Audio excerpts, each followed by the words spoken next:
ಮಂತ್ರಿಗಳು ಒಟ್ಟಿಗೆ ಕುಂತು ಯಾವ ರೀತಿ ಮಾಡಬೇಕು, ಅಭಿವೃದ್ಧಿ ಕೆಲಸಗಳು ಹೇಗೆ ಮಾಡಬೇಕು, ಸ್ಕೀಮ್ಸ್ ಹೇಗೆ ಮಾಡಬೇಕು ಅನ್ನೋದನ್ನ ನಾವೆಲ್ಲ ಕುಂತು ಮಾತಾಡಿ ಮುಖ್ಯಮಂತ್ರಿಗಳ ಮುಂದೆ ತಂದು ಅವರ ಅನುಮತಿಯನ್ನು ಪಡೆದು ಒಂದು ಹೊಸ ಚಿಂತನೆಯನ್ನು ಮಾಡಿದ್ದೆ.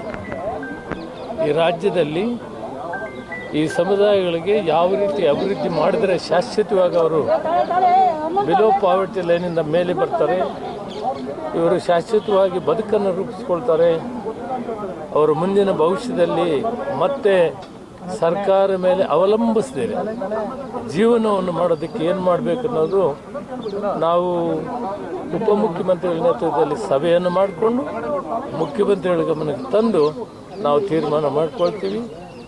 ಯಾವುದೇ ಕಾರಣದಿಂದ ಕೊಟ್ಟಿರುವಂಥ ಅವಕಾಶವನ್ನು ನಾನು ಸದ್ಬಳಕೆ ಮಾಡಿ ರಾಜ್ಯದಲ್ಲಿ ಜನತೆಗೆ ಮತ್ತು ಕಾಂಗ್ರೆಸ್ ಪಕ್ಷಕ್ಕೆ ಒಳ್ಳೆಯ ಹೆಸರನ್ನು ತರುವ ಕೆಲಸವನ್ನು ಮಾಡ್ತೀನಿ. ನಾನು ಈಗಾಗಲೇ ಕೇಂದ್ರದಲ್ಲಿ ಕೆಲಸ ಮಾಡಿದ್ದೇನೆ. ಸುಮಾರು 30 ವರ್ಷಗಳ ಕಾಲ ಭಾರತ ಸರ್ಕಾರದಲ್ಲಿ ಪಾರ್ಲಿಮೆಂಟಲ್ಲಿ ಕೆಲಸ ಮಾಡ್ಕೊಂಡ್ಬಂದೆ. ನನಗೆ ಈ ಕೆಲಸ ಮಾಡೋದೇನು ಅಷ್ಟು ಕಷ್ಟ ಅಂತನಲ್ಲ, ಆದರೆ ಎಲ್ಲರನ್ನೂ ವಿಶ್ವಾಸ ತಗೊಂಡು ಮತ್ತೆ ಫೈನಲ್ ಆಗಿ CM ಅವ್ರನ್ನ ಗಮನಕ್ಕೆ ತಂದು ಈ ಕೆಲಸಗಳನ್ನು ಮಾಡ್ತೇನೆ. ಒಳ್ಳೆ ಕೆಲಸ ಮಾಡೋ ಅವಕಾಶ ಕೊಟ್ಟಿದ್ದಾರೆ. ಮಾಡಿದಂಥ ಹೈಕಮಾಂಡು ಮತ್ತು ಇಲ್ಲಿನ ಎಲ್ಲರಿಗೂ ಕೂಡ ನಾನು ಅಭಿನಂದನೆ ಸಲ್ಲಿಸ್ತೀನಿ, ಕೃತಜ್ಞತೆಗಳನ್ನು ಸಲ್ಲಿಸ್ತೀನಿ.